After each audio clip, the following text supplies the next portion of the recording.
Tema Podcast. Olá! O Brasil resgatou em 2025 2.700 pessoas em situação de trabalho análogo à escravidão. O número representa um aumento de 26,8% em relação a 2024. E pela primeira vez, o total de trabalhadores resgatados no meio urbano superou o do meio rural. Esse é o nosso tema de hoje. Eu sou Silvio Anunciação, jornalista da Secretaria Executiva de Comunicação da Unicamp, e converso agora com Marilane Teixeira, professora do Instituto de Economia da Unicamp. Professora, bem-vinda ao nosso podcast Um Tema. Obrigada, Silvio. É um prazer estar aqui com vocês novamente. A gente que agradece a presença. Professora, eu queria saber o que explica esse aumento no número de trabalhadores resgatados. Até tinha uma expectativa de que, com a intensificação da fiscalização, de um Ministério Público mais presente, atuante, essa realidade pudesse ser alterada. Mas, infelizmente, eu ainda continuo com o problema da fiscalização, né? A gente tem um déficit na fiscalização muito grande.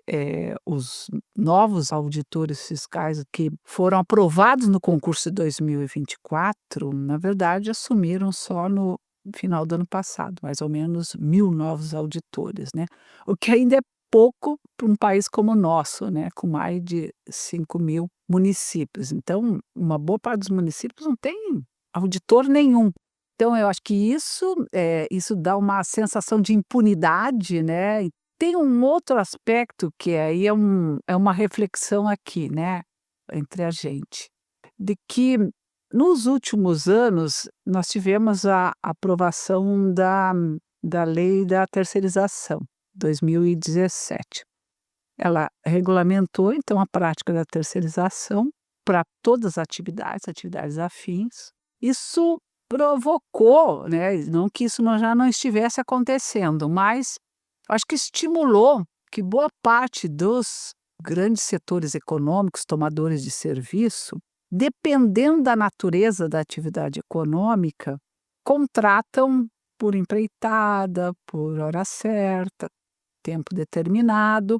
Não é ela que contrata diretamente, né? Ela terceiriza por meio de empresas. E, ao que me parece, essa forma, que a gente considera uma forma fraudulenta, né, em relação de trabalho, implica em que quem está tomando o serviço não se responsabiliza absolutamente nada. Na verdade, tem um contrato comercial com uma empresa que vai contratar pessoas que eles não têm a menor interesse e ideia de que condições isso é realizado, e isso contribui para um tipo de contratação que é mais do que um trabalho precário, informal. Na verdade, é um trabalho que produz, né, cerceamento, a liberdade, o ir e vir, o cativeiro, e às vezes não, sem remuneração nenhuma, porque se são pessoas que se deslocaram em determinadas regiões do Brasil para outras, elas às vezes têm a dívida do deslocamento, né? Isso a gente está falando só dentro do nosso território. Imagina então com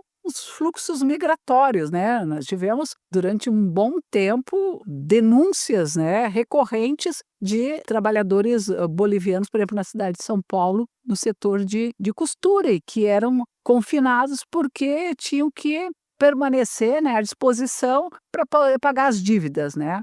Então, essa é a ideia das dívidas. Então, quando a gente olha o perfil um pouco desses setores econômicos, acho que tem esse componente. Eu acho que nós temos uma sociedade ainda muito marcada pela escravidão. A herança da escravocrata no Brasil é uma coisa muito presente. Ela se expressa de várias formas, né? Ela se expressa justamente nessa ideia de que o outro é uma mercadoria que pertence a ele, um amo, um senhor, né? Um senhorio.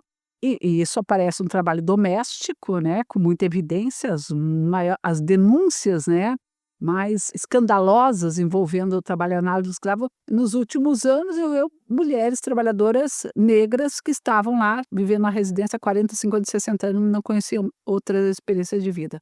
Então, acho que é uma combinação, né, de fatores. Então, portanto, assim, é uma dinâmica que depende do crescimento econômico, vamos dizer, de ter políticas públicas mais eficientes, porque Nós estamos falando de um território muito amplo, em que isso tem expressão no meio rural, mas também tem expressão no meio urbano, né? Falando do setor de vestuário, setor de costura.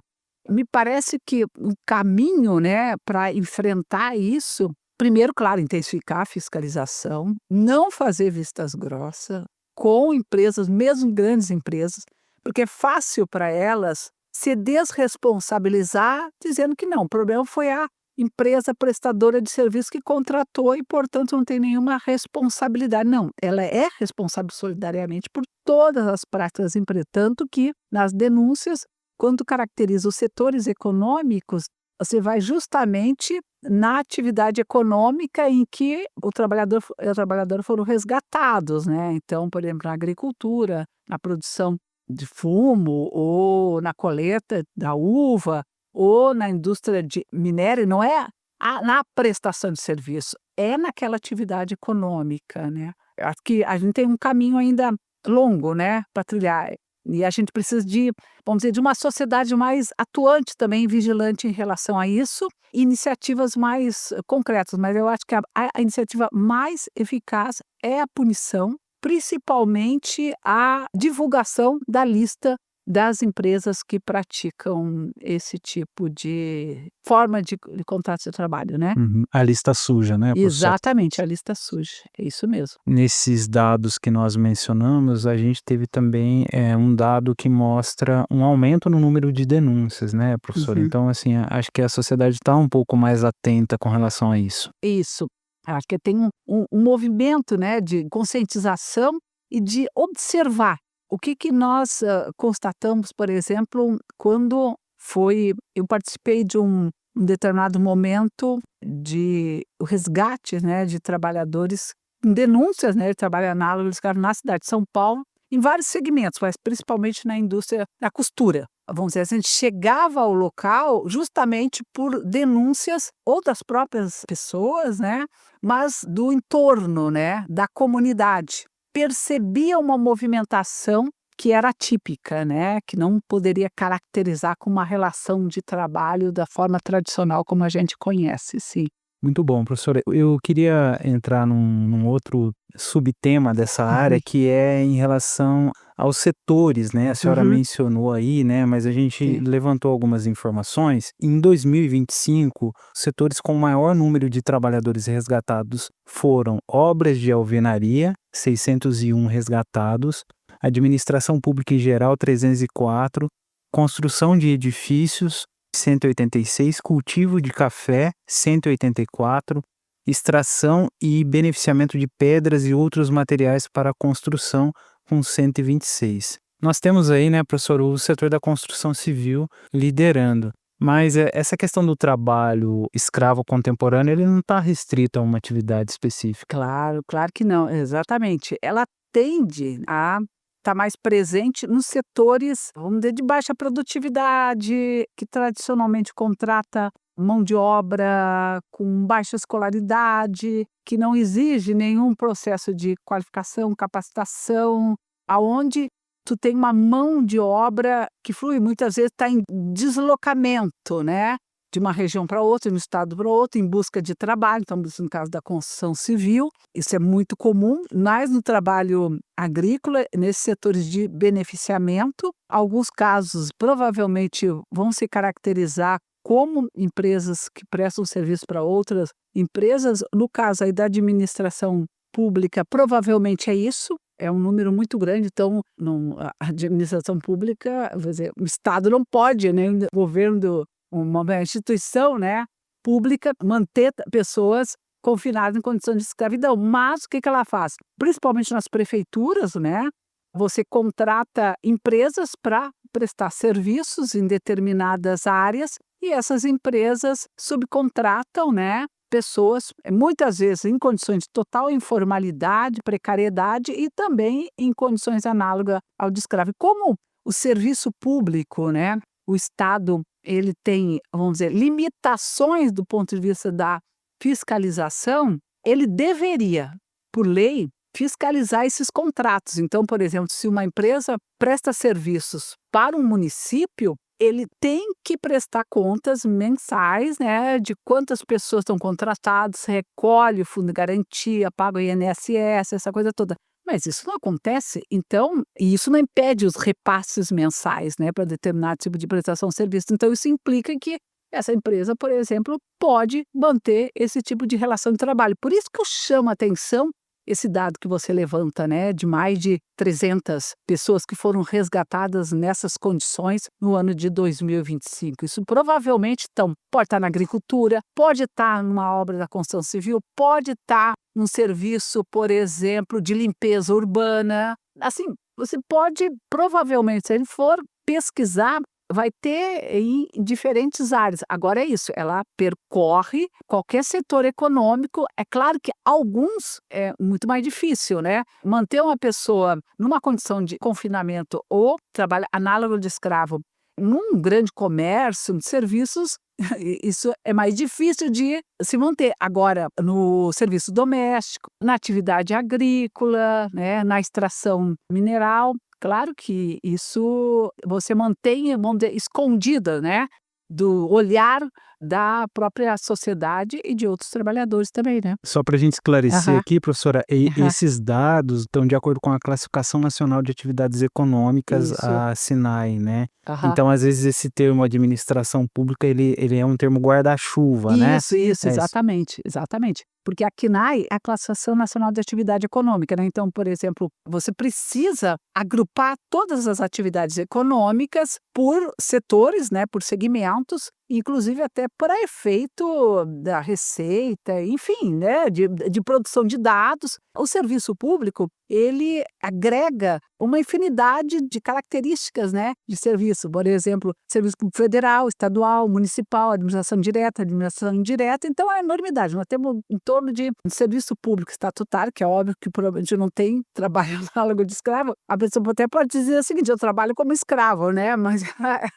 e é muito comum, né? E isso acontece com quase todos nós, né? Com a jornada exaustiva, essa coisa toda. Mas caracterizar mesmo como trabalho análogo de escravo, você não conseguiria. E nós temos em torno de 11, 12 milhões de pessoas trabalhando nessas condições. Mas nós temos mais em torno de 5 milhões de pessoas que estão no serviço público e que tem metade disso mais ou menos tem carteira de trabalho assinada, porque é normal, né? Você trabalhar como seletista no serviço público, mas também outra metade não tem carteira de trabalho assinada, que é justamente aquele exemplo que eu estava dando.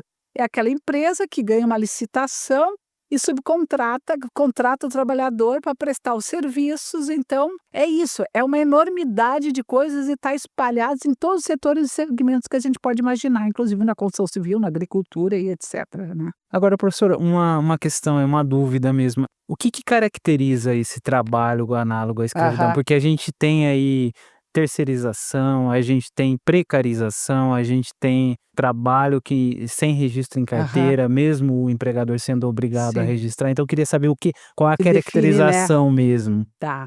Muitas vezes, né, se confunde essa característica do trabalho precário, do trabalho informal, com o trabalho análogo de escrava. A gente tem insistido muito em distinguir essas práticas, para não correr o risco de caracterizar tudo como trabalho análogo a escrava e o trabalho que realmente é análogo a trabalho escravo se diluir, né?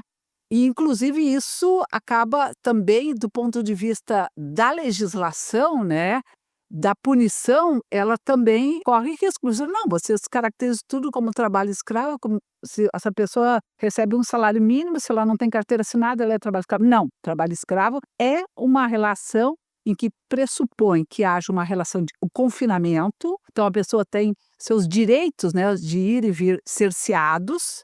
Então ela está confinada num determinado espaço, local. Ela não recebe salário, então muitas vezes com a desculpa: "Não, é uma servidão por dívida, né, não, teve a dívida para poder garantir o seu deslocamento para essa região, então você vai pagar, ou para pagar a sua alimentação, então tudo que você supostamente receberia para garantir o seu sustento, sua sobrevivência, né". Assim, é isso, né, a pessoa tem sua liberdade cerceada e não tem uma remuneração adequada ao seu trabalho, não tem controle de jornada, enfim. Então isso sim é uma situação muito parecida, né, obviamente, mas não é idêntica ao que é a experiência do Brasil de trabalho escravo, por isso que a gente chama de trabalho análogo à escravidão, né, que tem características contemporâneas, né, que diz respeito à sociedade atual. E já o trabalho precário é uma condição determinada pela própria, vamos dizer, estrutura, né, do mercado de trabalho. Então,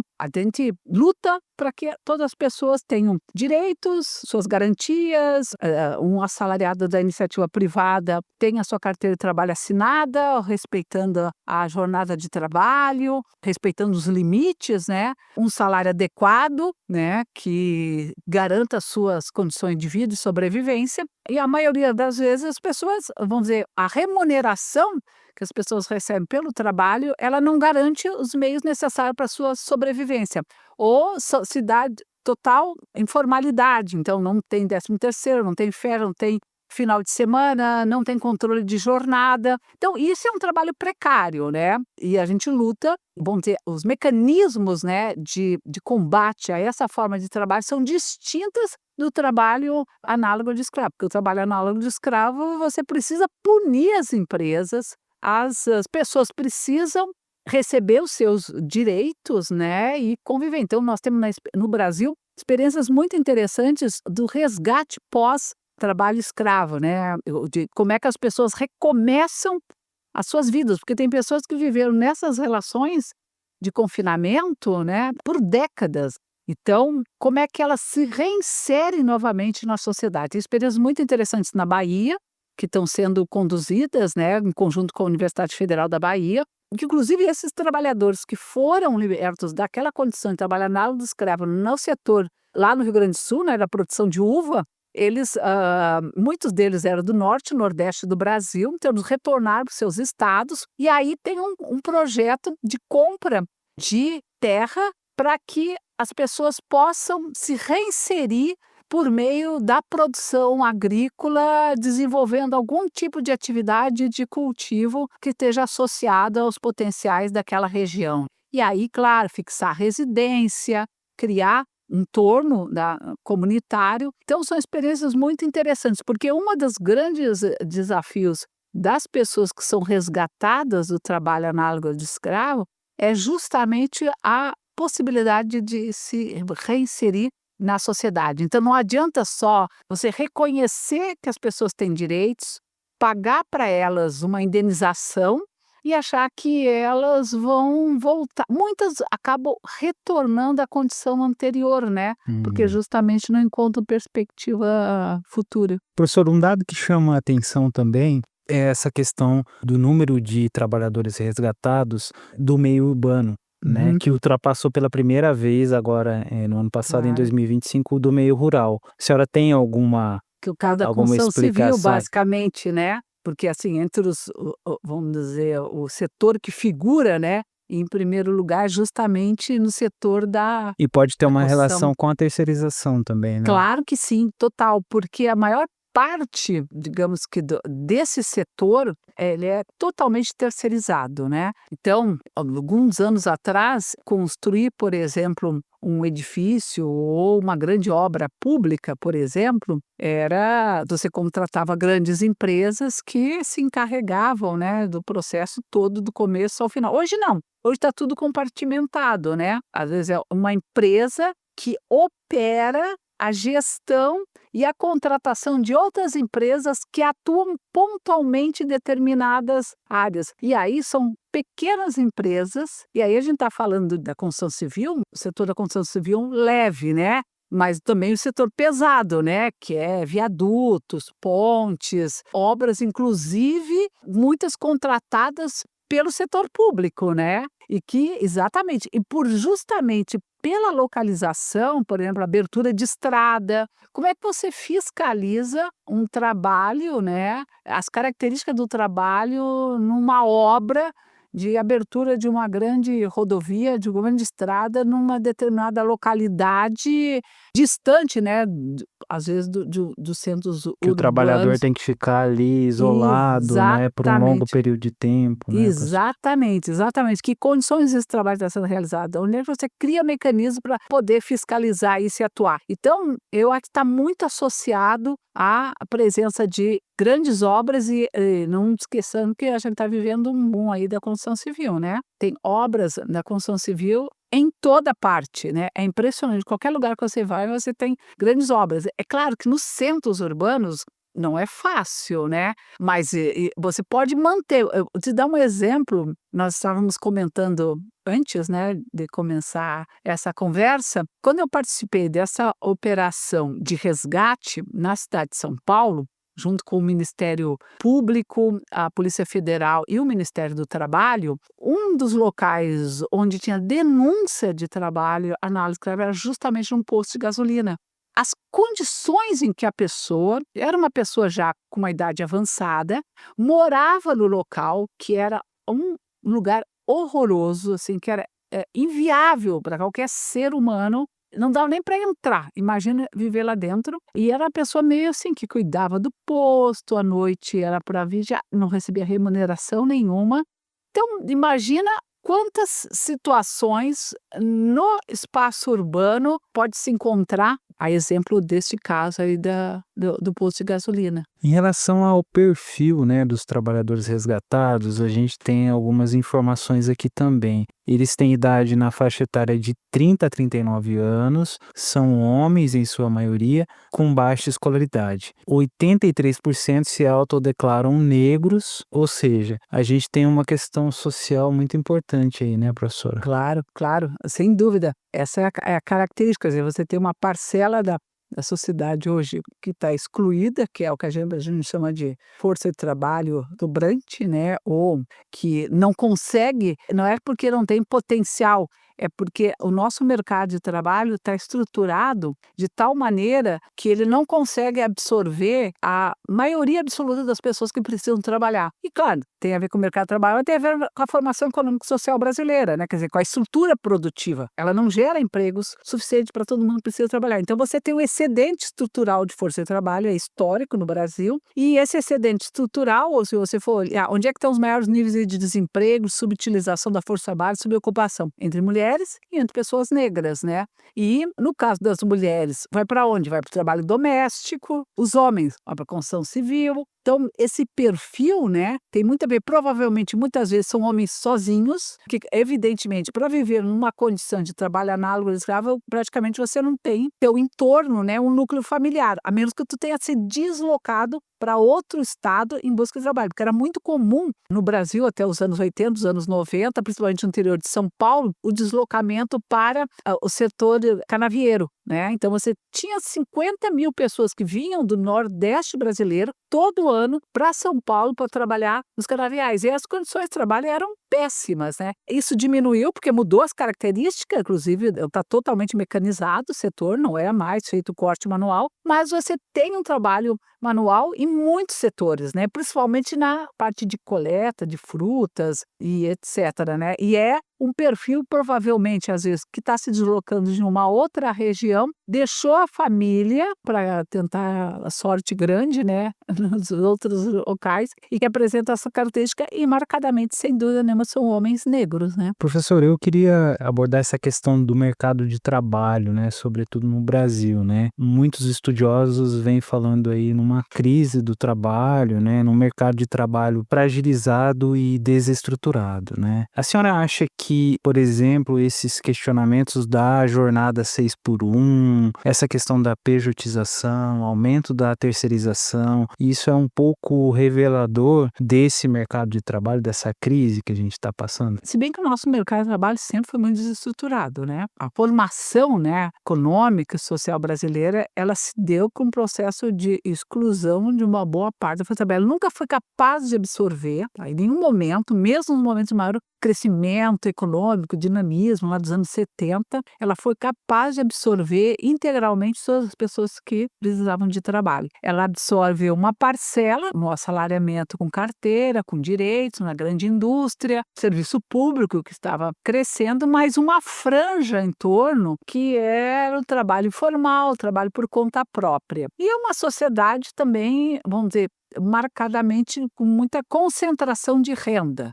Então, os serviços pessoais e a família no Brasil têm um peso muito grande, porque nós temos uma elite econômica, né, rentista, que absorve muito serviços pessoais domiciliares, que é um trabalho baixa qualificação, capacitação e baixos salários, né? É um emprego doméstico, motorista, né? Tem uma infinidade, babás, etc. E mesmo assim, os setores produtivos sempre vêm com a mesma ladainha de que o Brasil, os custos do trabalho são muito altos, o desemprego é decorrência justamente do desestímulo à contratação, a legislação brasileira é muito rígida. E aí a reforma trabalhista em 2017 era com sentido de que, bom, com a reforma trabalhista, ou a flexibilização da legislação e com a ampliação da terceirização, por meio da aprovação da terceirização para atividade fim, o mercado de trabalho brasileiro se abriria, né? E todas as pessoas que estão dispostas a trabalhar encontrariam trabalho. Bom, nada disso aconteceu. A reforma trabalhista se deu num ano ainda de crise, né? E essa crise permaneceu, né? A economia praticamente, que a gente chama, cresceu de lado, né? De 2000, saiu da crise de 2015, 2016, 17, 18, 19, 1,2% ao ano, e aí em 2020 veio a pandemia. A economia voltou realmente a crescer em 2002, 2022, 2023. Mas essa ideia, essa narrativa de que a flexibilização, não fala de precarização, fala de flexibilização, né? Ela é, inclusive agora, quando se fala que a taxa de desemprego no Brasil está na menor taxa histórica, desde 2014, que um dos efeitos disso é decorrente justamente da flexibilização da legislação. A gente fala o seguinte, olha, legislação flexível, ela não estimula a contratação, ela estimula a substituição. Então, você deixa de contratar com assalariado, com carteira, com direito, com proteção social, CLT, etc., e passa a contratar como MEI, como PJ ou como terceirizado, né? Contrata uma empresa que subcontrata as pessoas nessa condição. Então, sem dúvida nenhuma, a reforma trabalhista de 2017, ela ajudou a intensificar o processo de precarização do trabalho, que já era uma característica do mercado de trabalho. Ela só ampliou. O que ela fez? Ela ampliou a presença do MEI, ela ampliou a presença do PJ e ela mantém um número muito grande de pessoas na condição de informalidade, um trabalho por conta própria, né? Mas não dá para dizer que isso é... Claro, nós tivemos mudanças importantes do ponto de vista do mundo do trabalho nos últimos anos, o crescimento da inteligência artificial, os aplicativos. Você tem um conjunto, né, que não é só que opera não só no Brasil, mas também no mundo inteiro. Mas nós vamos dizer, já trazemos uma herança de um trabalho mais precário, de um trabalho mais vulnerável, né? Muito bom. A gente está chegando ao fim do programa. Eu queria agradecer a professora Marilane Teixeira, professora do Instituto de Economia da Unicamp e pesquisadora do Centro de Estudos Sindicais e de Economia do Trabalho, o CESIT, vinculado ao Instituto de Economia. Professor, muito obrigado pelas contribuições aqui. Obrigada, Silvio. Obrigada pelo convite. E quem sabe, em outro momento, a gente volta a falar do fim da escala 6x1 e da redução do jornal de trabalho, né? Certamente, professor. Tá vamos deixar agendado já. Então tá. Eu queria agradecer também a nossa equipe técnica, a Juliana Budóia, na gravação de áudio, e o Bruno Piato na edição. E para você que nos acompanhou também, o nosso muito obrigado.